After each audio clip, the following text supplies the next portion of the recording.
Bienvenidos hermanos, gusto en tenerlos esta mañana.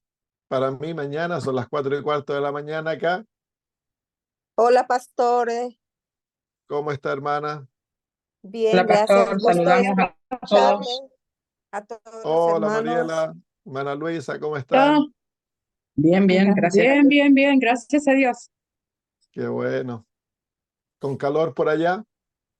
Ya se está menguando un poquito, pero todavía Ya, están días lindos. acá hemos tenido una ola de calor. Ayer hicieron 38 grados Celsius acá. Oh, bastante. Y estamos recién comenzando la primavera.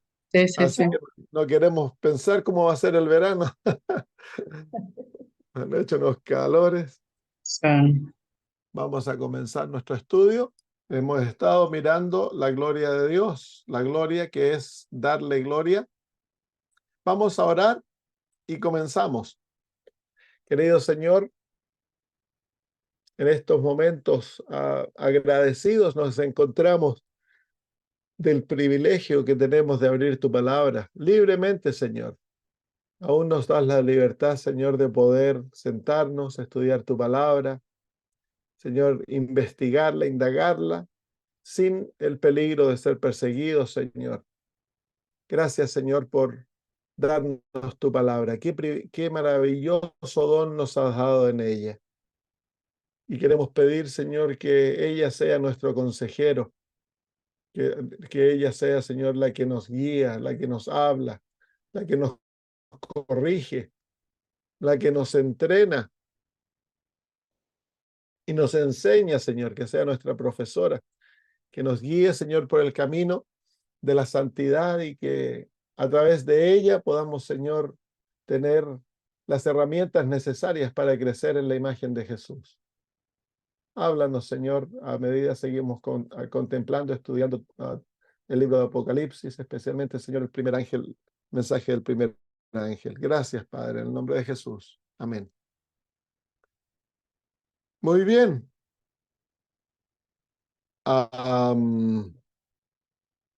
Entonces estamos ahí en Apocalipsis capítulo 14, versículo 7.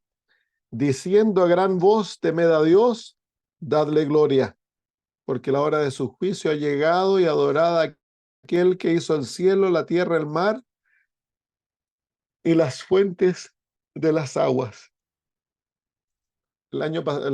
Hace 2 semanas vimos qué significa darle gloria a Dios. Y especialmente el significado tiene que ver con reflejar la imagen de Cristo, el ser como Jesús. El vivir una vida para honrar a Dios. No una vida para nosotros, sino que una vida para honrar a Dios. Si ustedes se dan cuenta, el mensaje del primer ángel saca al yo del centro, destruye el yo y pone a Cristo en el centro, a Dios en el centro. Temed a Dios, dadle gloria, porque la hora de su juicio ha llegado y adorad a aquel.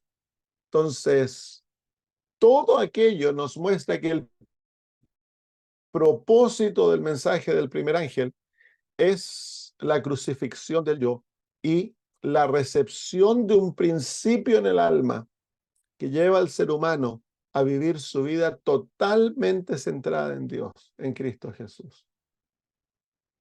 Esta es la batalla más grande, como ya lo hemos estudiado algunas veces antes. La batalla más grande es la muerte del yo, la crucifixión del yo, el abandono del amor propio, del egoísmo y el vivir por la ley de Dios, que es el principio del amor. El principio que nos lleva al olvido propio para buscar el bien de los demás y primordialmente para vivir una vida de exaltar a Dios, la vida de amar a Dios con toda nuestra mente, con todo nuestro corazón, con todo nuestro cuerpo y con toda nuestra alma, con todo el ser hemos de amar a Dios y olvidarnos de nosotros. El amor propio es lo último y no es un amor egoísta, no es un amor que busca lo propio, es el principio que nos lleva a entregarnos a nosotros para cumplir la ley de Dios, que es amor a Dios y amor al prójimo. Entonces, eso es lo que el mensaje del primer ángel nos enseña, es el verdadero mensaje de la justicia por la fe. La justicia por la fe es la recepción del principio de la justicia divina, que es el carácter de Dios en nuestras vidas, a través de la justificación y la santificación, que nos lleva entonces y nos prepara para la glorificación, que es el objetivo principal de la justicia por la fe. Tener a un pueblo que refleja la imagen de Cristo, que es como Jesús. Un pueblo que en todo sentido va a ser como Cristo, obediente, amante como Jesús. Muy bien. Muy bien, vamos entonces a continuar. Así que esa frase específicamente se refiere a reflejar a Cristo en todo lo que hacemos. Dadle gloria en lo que comemos, en lo que bebemos, en la manera que nos vestimos, en la manera que nos comportamos, en nuestro carácter, en todo sentido de la vida. El darle gloria a Dios es una invitación a reflejar la imagen de Cristo, a ser como Él, en todos los círculos de nuestra vida y en todos los vínculos de nuestra vida. Hemos de ser como Jesús. Entonces, esto demanda que nosotros hemos de no excusar el pecado. Las debilidades de carácter han de ser vencidas, han de ser entregadas a los pies de Jesús. El arrepentimiento no es una experiencia tan solo que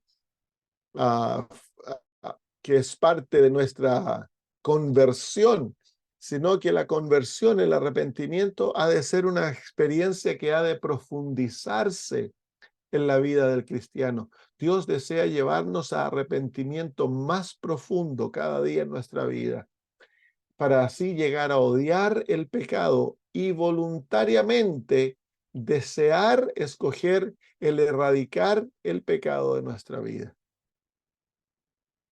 Dios no puede forzarnos a esto, debe ser algo voluntario, debe ser algo que es el resultado de la acción de la voluntad en nuestra vida, que se ha entregado a Cristo, y Cristo ahora es el que maneja la voluntad y la ha unido a su voluntad, y a través de esa unión entonces se erradicará el pecado de la vida del ser humano. Es posible, es el propósito, el objetivo del plan, un pueblo que odia el pecado, que lo odia como Jesús odiaba el pecado, que ama al pecador pero odia el pecado. Muy bien, la próxima palabra, versículo 7. Temed a Dios y dadle gloria, porque la hora de su juicio ha llegado. Esa palabra ¿por qué? Identifica la razón por la cual se nos invita a temer a Dios, darle gloria y adorarle. ¿Por qué es simplemente una palabra que une lo que ha venido anteriormente a la frase que sigue, que es la hora de su juicio ha llegado? Porque está uniendo, nos está dando la razón, está identificando a la voluntad divina, nos muestra que hay una razón. En otras palabras, el temer a Dios y darle gloria y adorarle es una experiencia preparatoria por lo que está ocurriendo en los cielos, porque la hora de su juicio ha llegado. La hora, que es la próxima palabra, porque la hora de su juicio, la hora. ¿Qué nos indica esto? La hora. La hora viene con el artículo definido la hora. La está está unida al artículo definido, que lo hace específicamente, ocurre 2 veces de esa manera. Vamos a Apocalipsis capítulo 3 y versículo 10. Vamos a ver las otras veces que esta frase ocurre. Dice, por cuanto has guardado la palabra de mi paciencia, yo también te guardaré de la hora de la prueba que ha de venir sobre el mundo. Ahí es la misma frase, la hora. Capítulo 9, versículo 15. Capítulo 9, versículo 15. Nos dice, y fueron desatados los 4 ángeles que estaban preparados para la hora, día, mes y año, a fin de matar a la tercera parte de los hombres del cielo. Esa frasecita, la hora, también se encuentra en algunas otras partes del Nuevo Testamento. Si vamos a Juan capítulo 5 y versículo 25. Juan 5, 25. De cierto os digo, viene la hora, y ahora es, cuando los muertos oirán la voz del Hijo de Dios, y los que oyeren vivirán. Versículo 28. No os maravilléis de esto, porque vendrá hora cuando todos los que están en los sepulcros oirán su voz. Originalmente en el versículo 28 dice la hora. Capítulo 12, versículo 23. Capítulo 12, versículo 23. Jesús le respondió diciendo, ha llegado la hora para que el Hijo del Hombre sea glorificado. Ha llegado la hora para que el Hijo del Hombre sea glorificado. Capítulo 17, versículo 1. Estas cosas habló Jesús y levantando los ojos al cielo lo dijo, Padre, la hora ha llegado, glorifica a tu Hijo para que también tu Hijo te glorifique a ti. La hora está, esa frase muestra, habla del cumplimiento de un evento que ha sido predeterminado para que ocurra en un predeterminado tiempo. Si se dan cuenta, cada una de aquellos versos que leímos muestran que hay un evento que ha sido predeterminado, que ha llegado el momento en que se cumpla. Y en el caso de Apocalipsis capítulo 13, capítulo 14, versículo 7, el evento predeterminado para que se cumpla es el juicio. La hora del juicio ha llegado. Entonces, como sabemos, el juicio ha sido predeterminado, es parte del Evangelio, de los grandes hitos del Evangelio, así como la cruz, cuando Cristo Jesús dice, la hora ha llegado, en 17:1, se está refiriendo al momento, a la experiencia de su sufrimiento. Ha sido predeterminado eso en el plan de la redención. La hora de la resurrección de los muertos es un gran hito del plan de la redención. Ha sido predeterminado. Y así, cada uno de estos eventos donde está identificado por la hora, nos muestra un evento que ha sido predeterminado en el plan de la redención para que se cumpla. Y en el versículo 7, es el juicio divino. Vamos a Salmos capítulo 9, versículo 7, para ver de que el juicio es un evento que ha sido predeterminado para que ocurra en cierto punto de la historia humana. Capítulo 9, versículo 7 de Salmos. pero Jehová permanecerá para siempre. Ha dispuesto su trono para juicio. Ya en el libro de Salmos se nos dice de que Dios había dispuesto, había determinado que el juicio viniese y él había dispuesto su trono. Romanos capítulo 14, versículo 10. Romanos capítulo 14, versículo 10. 14:10. Pero tú, ¿por qué juzgas a tu hermano? O tú también, ¿por qué menosprecias a tu hermano? Porque todos compareceremos ante el tribunal de Cristo. Entonces ya los apóstoles predicaban la realidad del juicio, como lo hemos visto en otros temas. La realidad del juicio es central al Evangelio y ha sido predeterminado que comenzase, y eso lo vemos claramente en el libro de Daniel. Daniel capítulo 7. Si vamos a Daniel capítulo 7, nos muestra en profecía el comienzo del juicio, que el apóstol Juan está haciendo referencia. El apóstol Juan no nos explica el juicio, no pasa mucho tiempo hablando del juicio, está haciendo referencia al resto de las Sagradas Escrituras para que nosotros estudiemos el asunto del juicio, para que así entendamos lo que Juan se refiere cuando dice la hora de su juicio ha llegado. Apocalipsis, Daniel capítulo 7. Versículo 9 dice, estuve mirando hasta que fueron puestos tronos y se sentó un anciano de días cuyo vestido era blanco como la nieve y el pelo de su cabeza como lana limpia.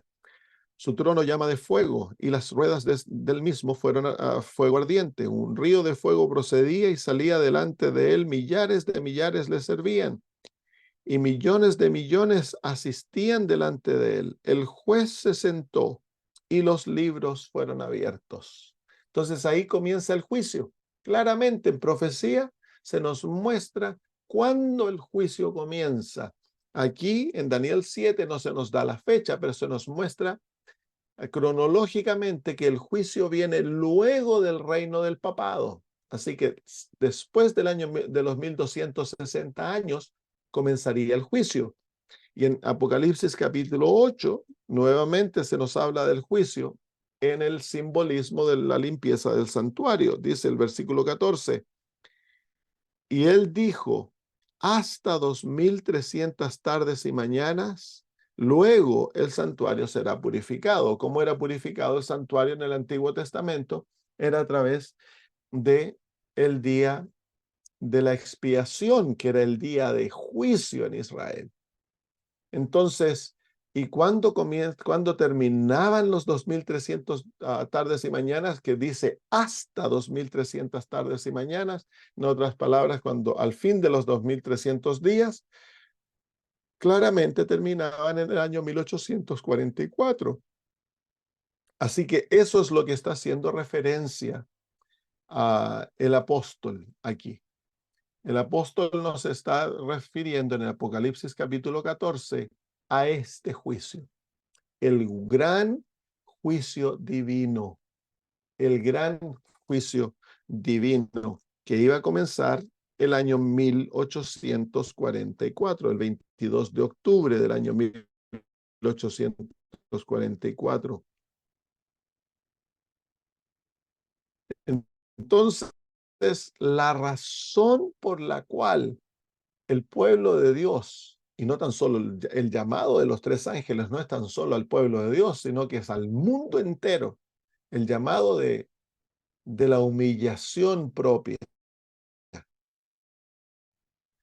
del abandono del yo, de la muerte a nosotros, porque el juicio ha llegado. El juicio es el último evento del plan del Evangelio, es el último evento de salvación para el ser humano. Luego del juicio, el plan de la redención continúa en la obra de limpieza del universo del pecado, pero ya no hay más salvación. Cuando se acaba la primera fase del juicio, que es el último esfuerzo divino de salvar al ser humano, entonces, una vez que se acabe la primera fase, ahora continúa el plan de la redención simplemente en una obra de limpieza y de castigo hacia el pecado y los pecadores.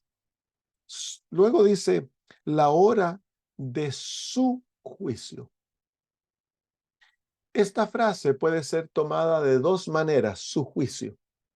Puede tomarse de la perspectiva de Daniel 7, que es Dios el que está juzgando, que es Dios el que está llevando adelante una obra de juicio.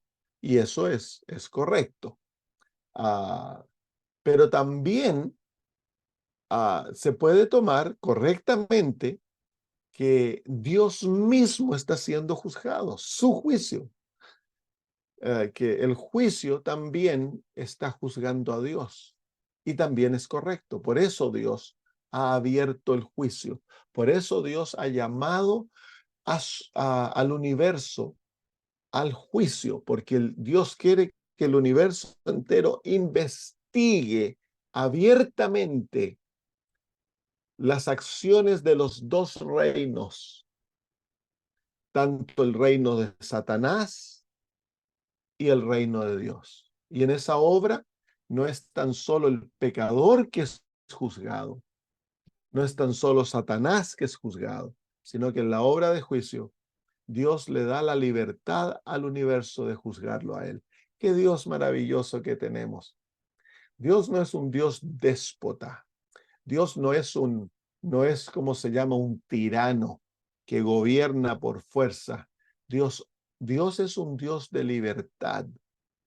Cuando el pecado comenzó, Dios dio tiempo para que el reino del pecado, que era desconocido en su principio, el principio del pecado no se entendía, el universo era ignorante y era ignorante y también, ¿cómo se llama? Inocente en cuanto al pecado, los efectos del pecado, cuáles eran los frutos de la maldad, de la desobediencia a Dios. Entonces Dios dio tiempo, un periodo de 6,000 años. Dios otorgó, desde que Adán cayó en este mundo, un periodo de 6,000 años, más o menos. No es un periodo, un tiempo exacto. La hermana de White lo habla. Para de que luego que se desarrollasen los frutos de ambos reinos, el universo pudiese juzgar, ahora con bases, con evidencia, y ver cuál reino era el que ellos deseaban que gobernase sobre ellos. Y todo el universo participa en el juicio. El universo que nunca ha caído, el universo caído, pero restaurado, y luego el universo caído pero rebelde. Todo el universo participa en el juicio y es permitido que juzgue a Dios y que se juzguen a sí mismos. Qué maravilloso el Dios del universo que se somete a su universo para ser juzgado, para que sus acciones sean investigadas, para que sus acciones sean puestas en la balanza y se vea, se juzgue su carácter, la manera de accionar, la manera de actuar de Dios, y que se vea la integridad del gobierno divino. Si se siguió todos los principios que él dice por los cuales actúa en su gobierno. Es las criaturas que juzgan a Dios. Es un pensamiento increíble, que Dios es tan humilde que está dispuesto a someterse al juicio de su creación. Así que no tan solo Dios juzga, porque él también está juzgando, él está haciendo una obra de juicio sobre primero su iglesia, luego sobre los caídos, y luego viene el juicio punitivo, el juicio de castigo. Pero él es el que preside sobre ello, especialmente en la primera parte del juicio. Dios el Padre preside el juicio. Jesús es el abogado supremo. En la segunda parte del juicio, Jesús es el que preside el juicio, y también en la tercera parte del juicio. Vamos a Daniel capítulo 7 nuevamente. Daniel capítulo 7, versículos 13, 14 y 27. Nos dice: miraba yo en la visión de la noche, y aquí con las nubes del cielo venía uno como un hijo de hombre, que vino hasta el anciano de días, y le hicieron acercarse delante de él. Y le fue dado dominio, gloria y reino, para que todos los pueblos, naciones y lenguas le sirvieran. Su dominio es dominio eterno, que nunca pasará, y su reino uno, que no será destruido. Es interesante que se nos muestra aquí que cuando el juicio comienza, el juicio se lleva a cabo en el cielo, cuando la historia de la raza humana aún continúa. Se está predicando el mensaje del primer ángel y anuncia que el juicio ha llegado, la hora de su juicio ha llegado, pasado. Entonces, la predicación del mensaje del primer ángel se lleva a cabo durante la predicación, durante la hora del juicio. Aquí se nos muestra lo mismo. Jesús, el Hijo del Hombre, viene a intervenir en nuestro favor, viene a interceder en nuestro favor ante el Padre, y viene a recibir el reino durante, si ustedes ven en los versículos 11 y 12, nos muestran que mientras el juicio se está llevando a cabo en los cielos, la bestia, el cuerno pequeño, aún habla grandes cosas aquí en la tierra. Así que la historia del mundo se está llevando a cabo. Es la última fase de la historia del mundo, mientras el juicio se está desarrollando en el cielo. Versículo 27 del capítulo 7. Y dice: y que el reino y el dominio y la majestad de los reinos debajo de todo el cielo sea dado al pueblo de los santos del Altísimo, cuyo reino es reino eterno, y todos los dominios le servirán y obedecerán. Así que el propósito del juicio es vindicar el reino de Dios, y que este reino sea puesto en las manos de Jesús, que Jesús llegue a ser el rey del universo, y que Él comparta aquel reino con los salvos. Eso es algo increíble, que nosotros que fuimos rebeldes, que violamos la ley de Dios, violamos su carácter, que en un tiempo pasado le odiamos y amamos el pecado, la maldad, el error, que hemos sido rescatados por la gracia divina, vamos a llegar a reinar sobre todo el universo. Ese es el propósito del juicio. El juicio, eso es uno de los propósitos del juicio. El juicio tiene varios propósitos, varios objetivos que cumplir, y uno de ellos es entregarle el reino a Cristo y a los santos del Altísimo. Es algo que realmente cuesta absorberlo, cuesta admitirlo, que Dios nos va a dar tan grande privilegio. Eso muestra el poder de la gracia de Dios. Poder de la gracia, la transformación completa del ser humano, de aquellos que se toman de aquella gracia por fe y se aferran a Cristo Jesús, van a ser tan transformados que van a llegar a ser dignos a través de Cristo de reinar sobre el universo. Apocalipsis capítulo 13. Apocalipsis capítulo 13. No, capítulo 15, perdón, versículos 3 y 4. Dice: y cantan el cántico de Moisés, siervo de Dios, y el cántico del Cordero, diciendo: grandes y maravillosas son tus obras, Señor Dios Todopoderoso. Justos y verdaderos son tus caminos, Rey de los santos. ¿Quién no te temerá, oh Señor, y glorificará tu nombre? Pues solo tú eres santo, por lo cual todas las naciones vendrán y te adorarán, porque tus juicios se han manifestado.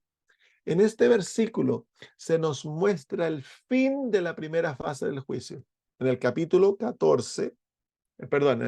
7 de Daniel se nos muestra el principio del juicio. El capítulo 14 de Apocalipsis nos muestra que el juicio se está llevando a cabo. Capítulo 15 nos muestra el fin del principio. La iglesia está cantando porque el juicio, dice, se ha manifestado. Y hay varias veces en el capítulo 16 donde los ángeles que están derramando las plagas hablan de la realidad que el juicio se ha manifestado. Miren, versículos 5 al 7 del capítulo 16. Y oí al ángel de las aguas que decía: justo eres tú, oh Señor, el que eras y que eras, el que eres y eras, el santo, porque has juzgado estas cosas. Por cuanto derramaron la sangre de los santos y de los profetas, también tú le has dado a beber sangre, pues lo merecen.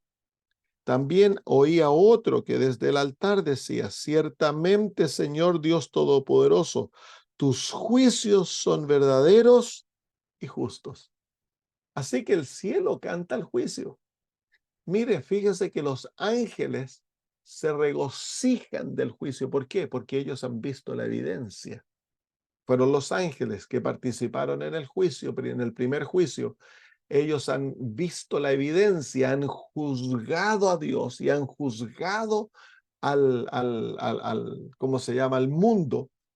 Y han llegado a la conclusión de que Dios es justo al juzgar y al castigar.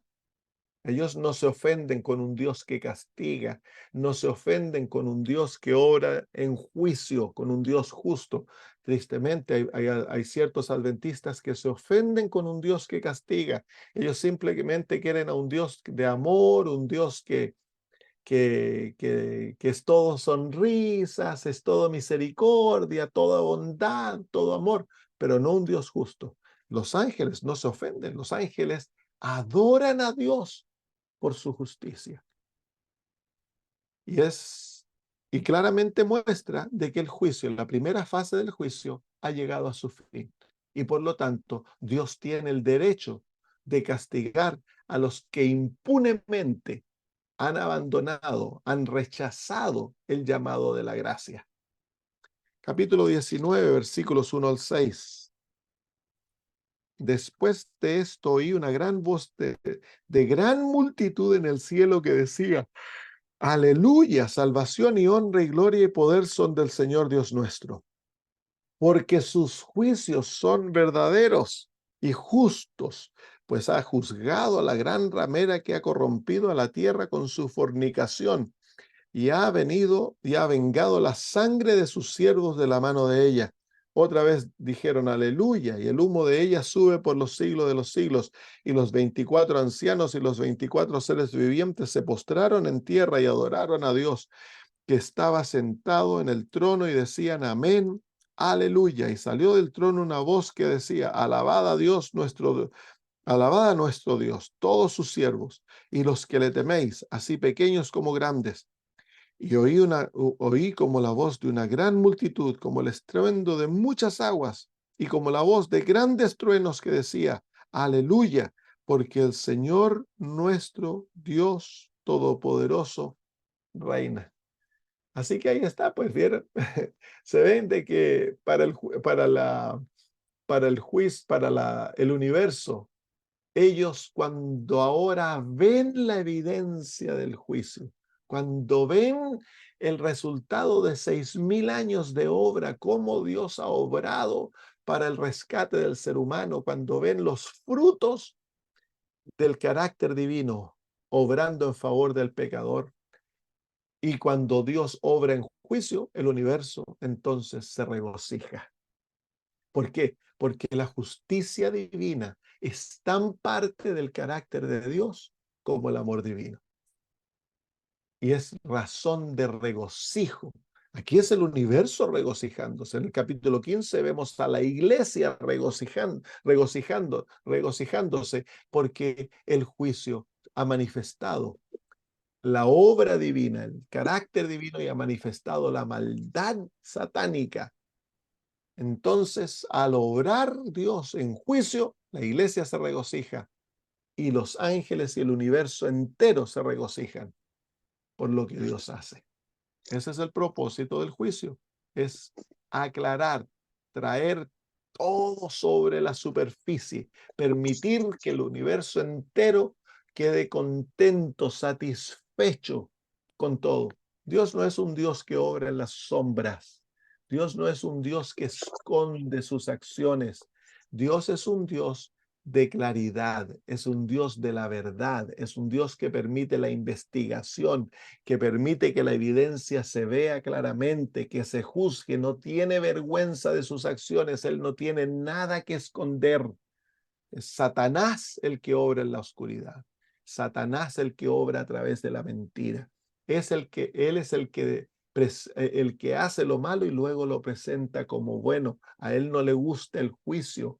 Él no permite que se vea la verdad, que haya transparencia en las acciones. Es el Dios, lo podríamos llamar así, entre comillas, de la oscuridad. El Dios verdadero es el Dios de la luz, el Dios de la transparencia, el Dios que permite que el juicio se lleve a cabo. Es por eso que el universo termina la primera parte del juicio, que es la parte en la que ellos están envueltos, y hay gozo en el cielo por el juicio. Trae gran gozo el juicio al cielo. El juicio son buenas nuevas. Para el pueblo de Dios el juicio es buenas nuevas. Y fíjense que en el capítulo 19 dice, el versículo 6, terminan ellos la alabanza del juicio y dice, porque el Señor nuestro Dios todopoderoso reina.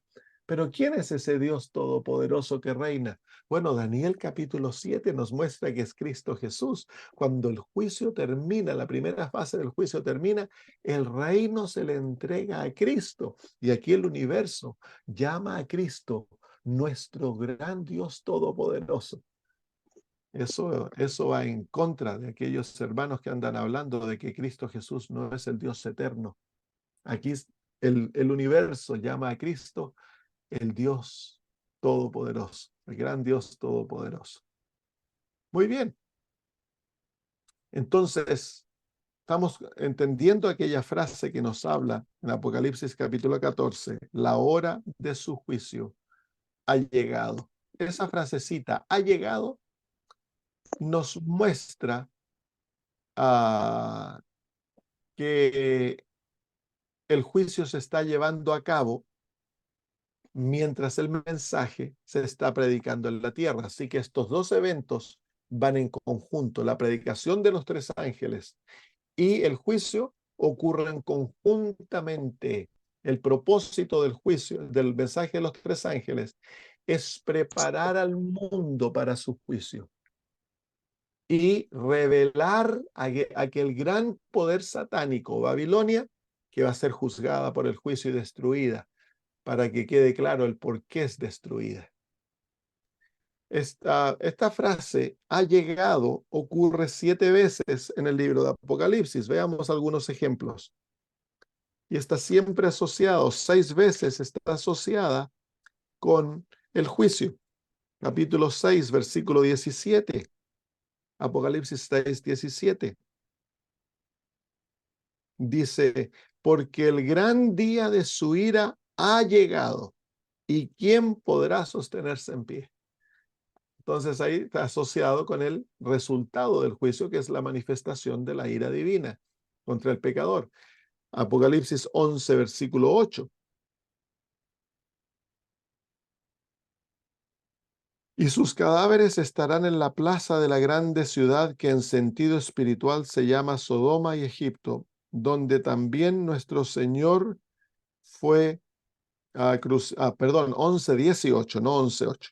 Y se iraron las naciones, y tu ira ha venido, y el tiempo de juzgar a los muertos y de dar el galardón a tus siervos los profetas, y a los santos y a los que temen tu nombre, a los pequeños y a los grandes, y de destruir a los que destruyen la tierra. La palabra ha venido es en la misma palabra, la misma frase ha llegado en el original, que está asociado con el juicio. Capítulo 14, versículo 15. Y del templo salió otro ángel clamando a gran voz al que estaba sentado sobre la nube. Mete tu hoz y ciega, porque la hora de cegar ha llegado, pues la mies de la tierra está madura. La obra de cegar es el resultado del juicio. Entonces ha llegado. ¿Por qué? Porque Dios ahora puede cegar, y la cegada es la segunda venida de Cristo, cuando los justos son llevados al cielo. Y la siega de las uvas es la destrucción de los impíos. Capítulo 18, versículo 10, estamos viendo esa palabrita, esa frase, ha llegado.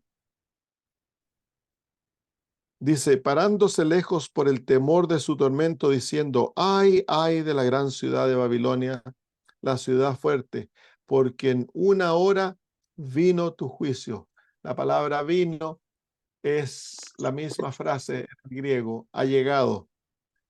En una hora ha llegado tu juicio. Capítulo 19, versículo 7. Gocémonos y alegrémonos y démosle gloria, porque han llegado las bodas del Cordero y su esposa se ha preparado. Cada una de ellas nos muestra aspectos del juicio. Así que esa frase en el libro de Apocalipsis está asociada directamente con el juicio. 6 veces de 7 donde esa frase ocurre está directamente asociada con el juicio. Muy bien, el hecho de que se llame en el mensaje del primer ángel, se llame la atención al juicio, la hora de su juicio ha llegado, nos muestra entonces que este mensaje proviene del lugar santísimo, es un mensaje del lugar santísimo. ¿Por qué? Porque bueno, ya hemos aprendido cuando hemos visto el santuario y hemos estudiado algunas otras profecías, y que el santuario, la obra del santuario, se realizaba en 2 grandes bloques, en 2 grandes grupos, se podría decir. El ministerio del santuario ocurría todos los días del año, y a ese ministerio que ocurría en el lugar en el atrio y en el lugar santo, se lo llamaba el continuo o el diario, lo que ocurría continuamente para la salvación de la raza humana. Era la obra de la salvación e intercesión. Pero una vez al año, el sumo sacerdote tan solo entraba en el día de la expiación, que era el día del juicio, entraba en el lugar santísimo del santuario y se llevaba una obra que cubría todo el santuario. Se hacía obra en el atrio, en el lugar santo y en el lugar santísimo, pero era una obra de purificación. A través del juicio, el día de la expiación, se purificaba el santuario y se purificaba el templo. Era una obra de expiación, era la última expiación que se hacía por el pueblo de Dios. Entonces, al hablar del juicio, entonces se nos muestra que como pueblo de Dios estamos en el lugar santísimo del santuario, ya no en el lugar santo, hemos avanzado. Cuando nosotros estudiamos el libro de Apocalipsis, como lo hicimos al principio, vemos que el libro de Apocalipsis es un libro que está centrado en el santuario. El corazón del libro de Apocalipsis es el santuario. Sus mensajes vienen del santuario. Y encontramos que estamos detenidos a medida avanzamos por el libro de Apocalipsis, estamos en distintos lugares del santuario. En el capítulo 1, la introducción viene del atrio. Se habla de la sangre del sacrificio de Cristo. En los capítulos, desde el capítulo 1, 10 en adelante, hasta el capítulo 11, nos encontramos en el lugar santo del santuario. Y desde el último versículo del capítulo 11 en adelante, especialmente los capítulos 13 en adelante, nos encontramos en el lugar santísimo del santuario, porque es la obra de juicio. Todo lo que ocurre en los capítulos 13 en adelante se encuentra en el lugar santísimo del santuario. Y esto aquí en el capítulo 14 se nos muestra claramente porque se anuncia que ha llegado la hora del juicio, que el juicio se está llevando adelante en el cielo y que el mensaje que acompaña al juicio es el mensaje de los 3 ángeles. Entonces ya sabemos, como lo hablamos de antes, que el juicio comienza en el año 1844. Por lo tanto, hemos de esperar que desde el año 1844 en adelante haya un énfasis, un auge de la predicación del mensaje de los 3 ángeles. Ahora, hubo un cumplimiento de la predicación del primer ángel y del segundo ángel entre los años 1842 a 1844, que anunciaban la hora del juicio de Dios, que Cristo venía a la tierra a juzgar al pecador. Pero el cumplimiento más grande de estos mensajes se cumple entre el año 1844 hasta el fin del cumplimiento de la gracia, cuando se cierra la gracia, en el anuncio y el llamado que estos mensajes hacen al mundo entero a volver a Dios, a someterse a Dios, y en la desenmascaración de Babilonia y la revelación de la marca de la bestia. Todos esos mensajes tienen que ver con el lugar santísimo. Estos mensajes están centrados en el lugar santísimo, porque uno es obra de juicio. Segundo, vemos de que el mensaje es centrado totalmente en Dios. No hay como se llama, el ser humano desaparece del cuadro. ¿Cuándo veíamos eso?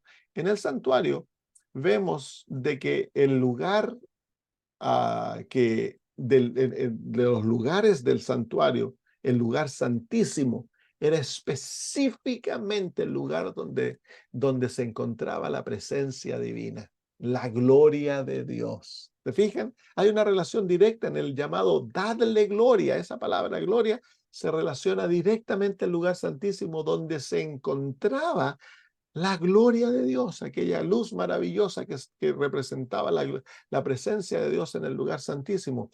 Y el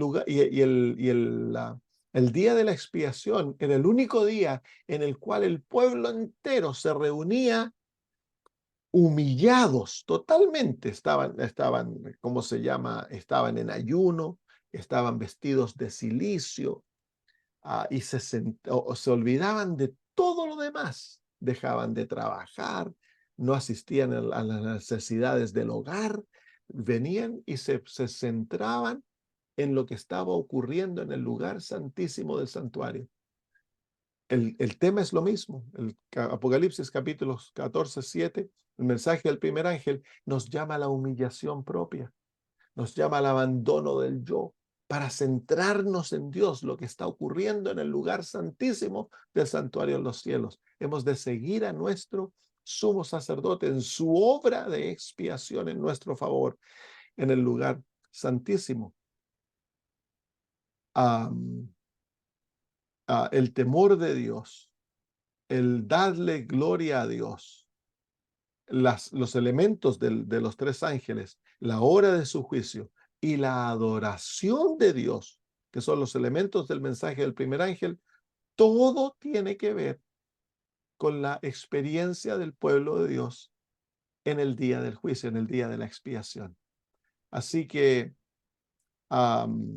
estas verdades nos muestran de que nosotros como pueblo somos el pueblo del lugar santísimo.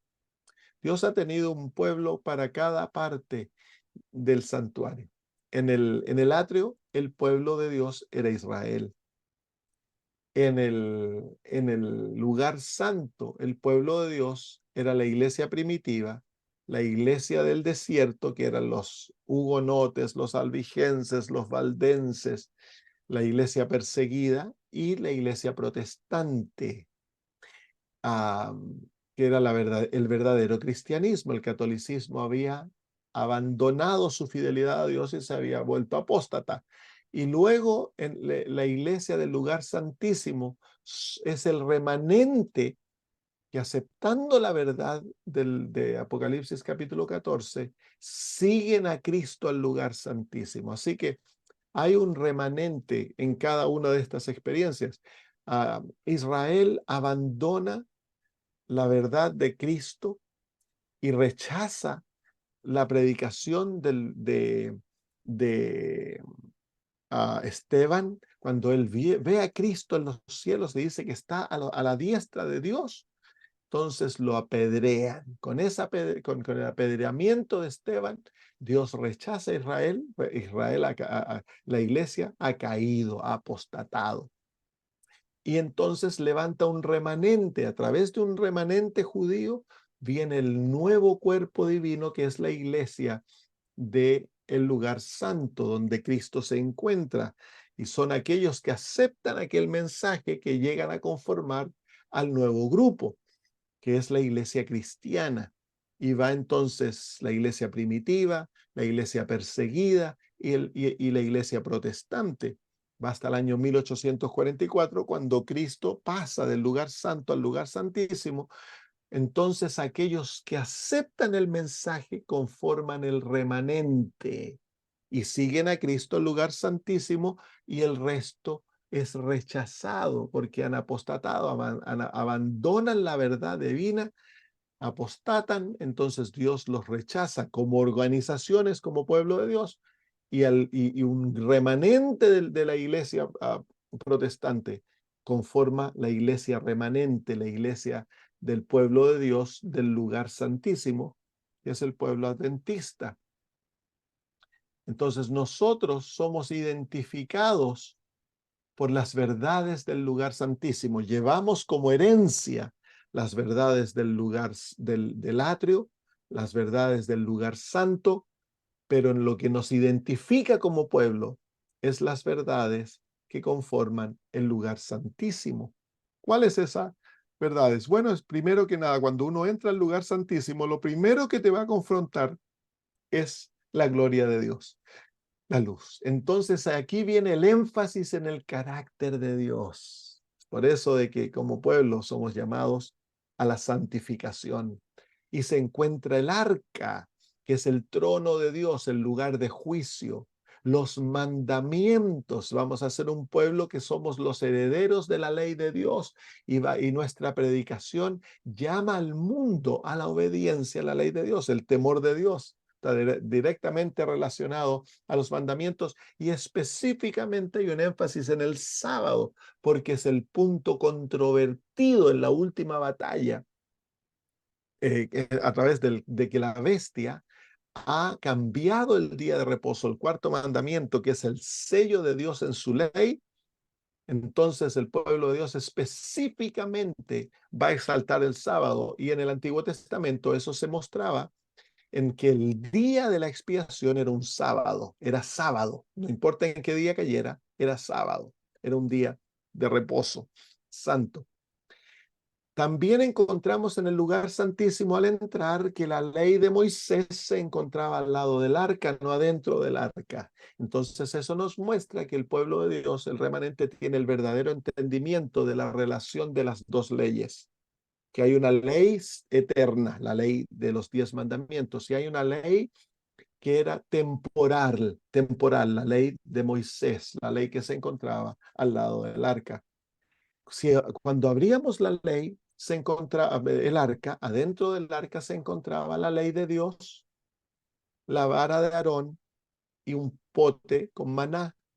El pote con maná se nos muestra a la relación que existe en darle gloria a Dios con lo que nosotros comemos. Y el apóstol Pablo lo dijo, ya lo dijo, cuando dice de que hemos de darle a Dios gloria en lo que comemos y en lo que bebemos.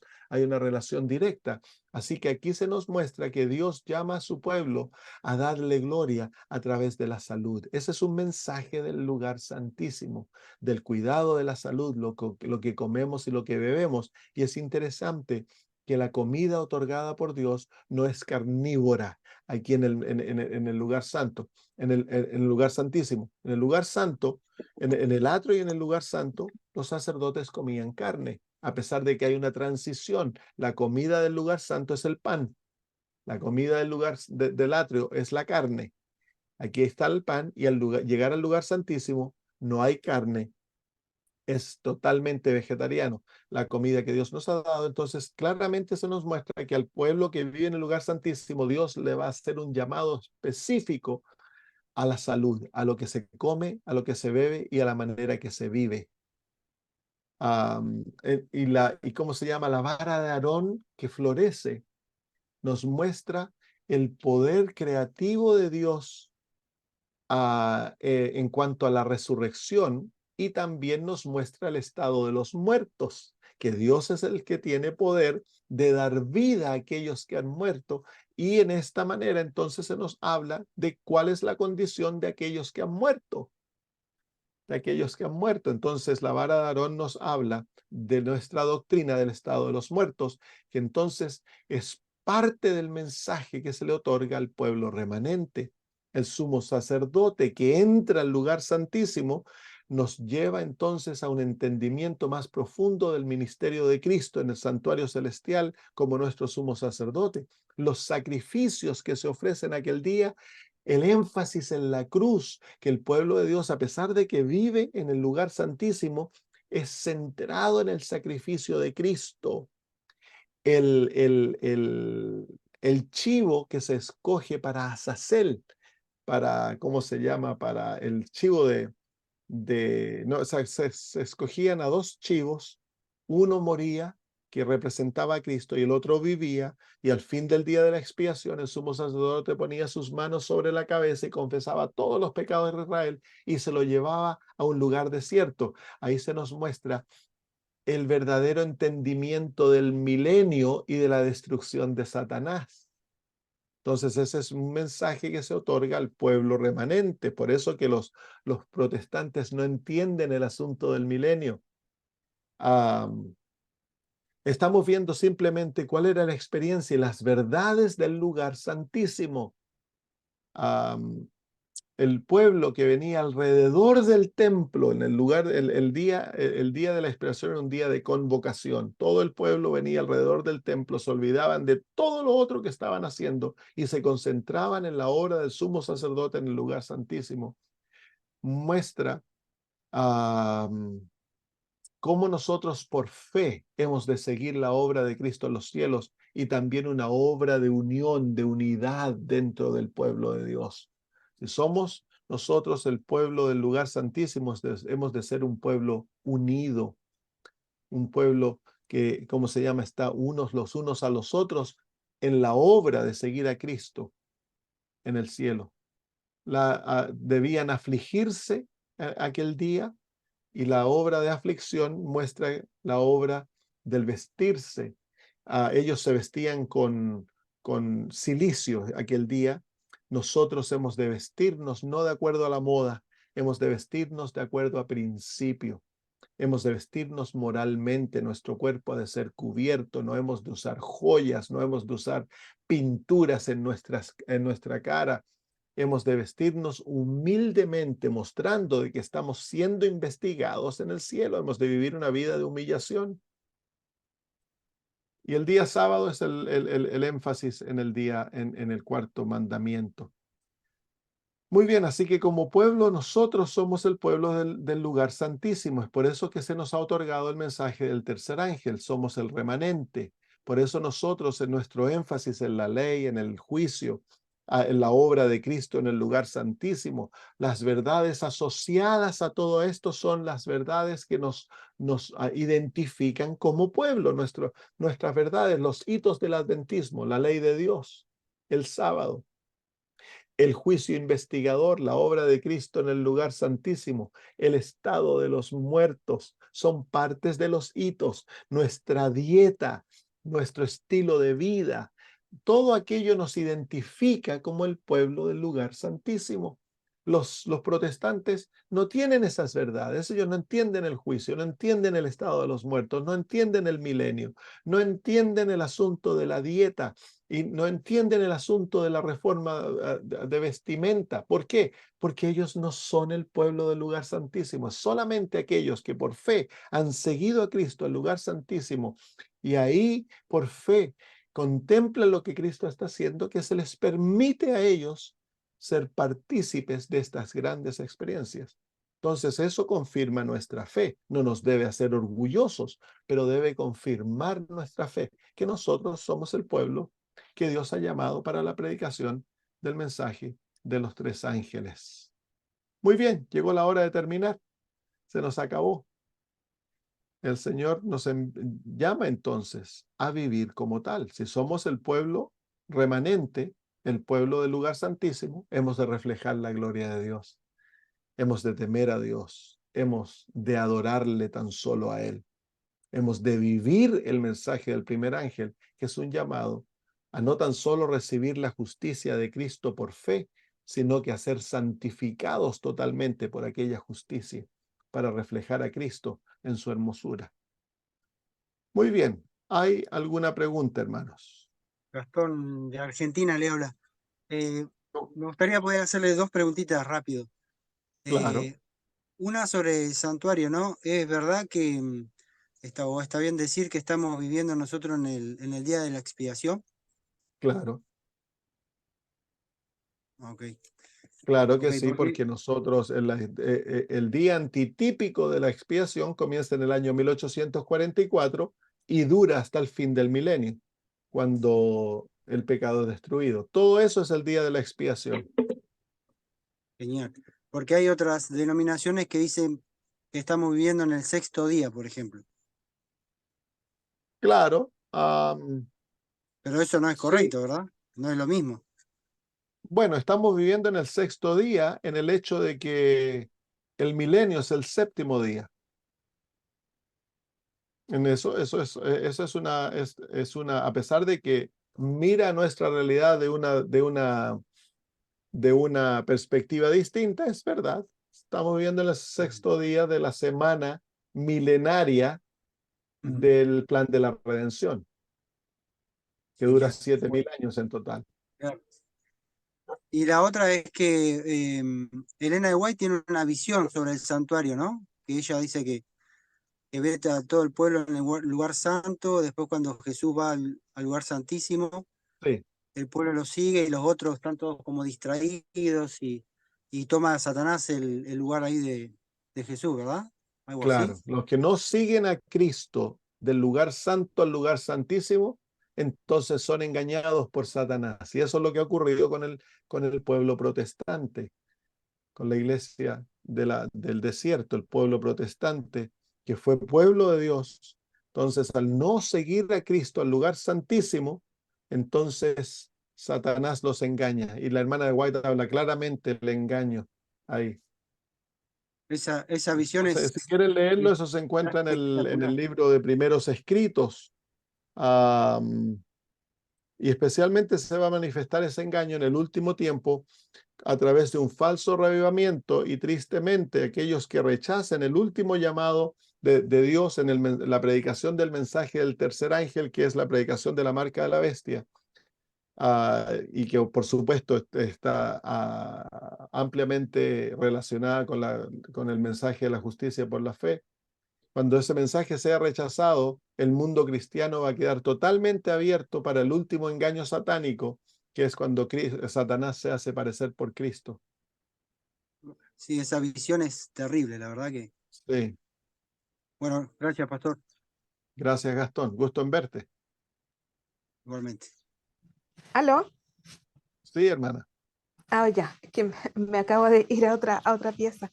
Lo que pasa es que tuvimos una pregunta en un grupo, porque yo tengo un grupo pequeño, estamos participando en un grupo pequeño y estamos estudiando el santuario. Ya, Justamente con los temas que usted nos va dando, lo vamos estudiando desfasado por el horario, no nos podemos conectar. ya. Y había una duda porque yo les mencioné algo que usted había dicho también, que era justamente que la ley de Moisés estaba al lado del arca del pacto en el lugar santísimo. Claro. Entonces, la pregunta es si en esa ley de Moisés está todas las leyes, digamos, la ley de salud, las leyes ceremoniales, todas, porque había otra persona que a mí me decía que no, que eran solamente las ceremoniales. Y a mí me parecía que No, eran todas. Esa es la duda en que la, tengo. claro, en la ley de Moisés se encuentra a todas las leyes que Dios le dio a Moisés para el pueblo de Israel. Pero uno tiene que hacer identificación que son las leyes rituales que caducan, no las leyes morales, porque hay, por ejemplo, la ley que prohíbe el incesto, que esas leyes son eternas, son simplemente un desarrollo del séptimo mandamiento.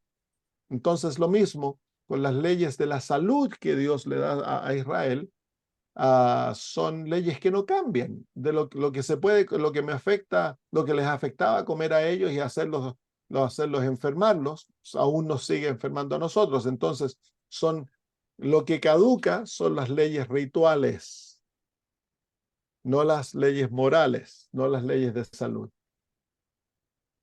Pero se encontraba todo, sí. Ah, ya. Muchas gracias, pastor. De nada, hermano. Bueno, Pastor, si no una hay más pregunta. preguntas. Sí, Daniel. Le saluda Daniel desde el Cusco, Perú. Ya, gusto en escucharte, hermano. Sí, creo que tenemos muchas formas en las que podríamos relacionar el juicio o el hecho de ser el pueblo del juicio con lo que viene a ser la reforma pro salud. ¿De qué manera, de qué manera nosotros podemos explicar esto como un lazo inseparable, ¿no? El ser llamados el pueblo del juicio y el anunciar la reforma pro salud. Ya, gracias, Daniel. Mira, el hecho de que hay dos testimonios en la experiencia del santuario cuando leemos en Levíticos 16 y 23. Hay dos experiencias, hay dos realidades que nos muestran que el pueblo de Dios lo iba a llamar durante la época del juicio ¿cómo se llama? La transformación, un énfasis en el asunto de la salud. Uno es lo que ocurre dentro del santuario, adentro del arca se encuentra el pote con maná, que es la comida que Dios le dio a su pueblo Israel. Y era una comida totalmente saludable, que era como se llama, no tenía nada de alimentos animales. La hermana White dice que el deseo de Dios para Israel era que ellos abandonaran la comida de animal. Ya los estaba llamando, pero Israel fue cabeza dura, entonces Dios les permitió seguir comiendo comida animal. El único lugar donde se habría comido comida animal habría sido dentro del santuario por los sacerdotes durante los sacrificios. Pero el pueblo de Dios quería que comiera comida vegetariana. Entonces, pero claramente nos muestra de que cuando la iglesia de Dios llegue al lugar santísimo y se abre el arca, entonces va a haber un énfasis en la ley, las distintas cosas que hablamos, y uno de los énfasis es la dieta, lo que se come, el maná, la comida. El maná no tan solo representa la comida, representa a Cristo, representa la palabra de Dios, el énfasis en la palabra de Dios, en Cristo Jesús y todo aquello. Y luego afuera, el pueblo de Dios también, ellos ese día ayunaban porque estaban afligiendo sus almas. Se vestían con cilicio y ayunaban. Entonces, el ayuno, dice la hermana de White, nosotros no podemos ayunar todos los días. El ayuno es la dieta que Dios nos ha llamado como pueblo a vivir, que es una dieta sencilla, no tan solo el dejar de comer carnes, sino que el comer sencillamente, el comer frutas, verduras, granos, cereales, o ¿cómo se llama? Porotos, lentejas, todo eso, en su manera más sencilla posible, sin usar demasiados, ¿cómo se llama? Especies y todas esas cosas. Dios nos ha llamado a comer en forma sencilla. Entonces, es parte del hecho de la humillación propia, del negar nuestros apetitos, específicamente porque el yo haya sido llamado a ser negado durante el día de la expiación, durante el juicio, el humillarnos ante Dios, el morir al yo, Y una de eso es conquistar el apetito, el morir a nuestros propios deseos. Y Dios nos ha dado la oportunidad de, en forma práctica, ya hacer eso a través de negar de lo que comemos y lo tomamos. Entonces, como pueblo de Dios, Dios nos ha dado nuestra bebida debe ser el agua, como Daniel, y los jugos de frutas lo más natural posible, no lo azucarado ni lo cafeinado. Debemos abandonar el té, el café, el mate, todas aquellas cosas que nos vuelven esclavos. Porque también el juicio es un acto de liberación divina, es el último acto de Dios en liberar a su pueblo de la esclavitud del pecado. Entonces Dios llama a su pueblo a no tomar ni comer nada que nos esclaviza. Yo sé de que especialmente uno va a Sudamérica, Centroamérica, y el mensaje de la Reforma Pro Salud se ha olvidado totalmente. Es triste ver cómo los hermanos están tan enfermos y comen una dieta muy parecida al mundo. La única diferencia es entre lo limpio y las carnes limpias y las carnes inmundas. Pero ese es el primer paso en el abandono de la dieta prohibida. Y en la Biblia hay 3 dietas: la dieta prohibida, la dieta permitida y la dieta ideal. Está la dieta prohibida, que es comer lo que venga; la dieta permitida, que es la diferenciación entre carnes inmundas y carnes limpias; y luego la dieta ideal, que es la dieta de Génesis. Dios desea llevarnos como pueblo a la dieta ideal, a la dieta original. Entonces, por eso es ilustrada por el maná, que es la comida que Dios le dio a su pueblo. En el Génesis, Dios nos dio una comida, una manera de alimentarnos. Hemos de estudiar muy bien. Hemos de inmediatamente, cuando somos convertidos, salir de la dieta prohibida a la dieta permitida, si no tenemos conocimiento de la dieta ideal. Y cuando estamos en la dieta permitida, entonces, esa es una dieta temporaria, no debiera durar más de un año, un par de años, y luego transcurrir a educarnos, a aprender a cocinar saludablemente, leer los espíritus de profecía, los principios de la dieta, educarnos en el vegetarianismo, en el veganismo, y luego transferir de la dieta permitida a la dieta ideal. Porque ahí es donde Dios desea que estemos como pueblo. Tristemente en nuestros países eso nos ha enseñado y hay tanta enfermedad entre el pueblo adventista. Me quedé muy triste cuando fui a México, que la iglesia es muy linda, es misionera, activa, tanta cosa linda que tiene, pero nunca se les ha enseñado la Reforma Pro Salud al pueblo, tristemente. Y eso es la realidad en todo Centroamérica y Sudamérica. Ahora hay movimientos más que están comenzando a tratar de enseñar, pero se los ve como fanáticos, se los ve como que fueran reformistas, pero no, pues sí es lo que Dios nos ha dado como pueblo. Oremos. Querido Señor, gracias por habernos permitido estudiar esto. Tan bonito, Señor. Da tanta luz. Nos permite ver tan claramente el por qué, Señor, somos quienes somos, y el llamado que nos has hecho, el mensaje que nos has dado, las verdades que nos has otorgado. Y queremos pedir, Padre, que nos humilles, Señor, que nos enseñes a abandonar el yo, que nos des victoria, Señor, sobre todo lo que somos, todo lo que se opone a ti, Padre. Te suplicamos por Jesús, que nuestra vida, Señor, refleje que estamos viviendo en la hora del juicio, y por lo tanto vivimos una vida de temor a ti, Señor, una vida totalmente dedicada a reflejar aquel glorioso carácter de Cristo, y una vida de adoración a nuestro Padre. Querido Señor, haz que como iglesia, como pueblo, Señor, vivamos el mensaje del lugar santísimo. Haz que nos limpiemos de todo aquello, Señor, que adorna al yo.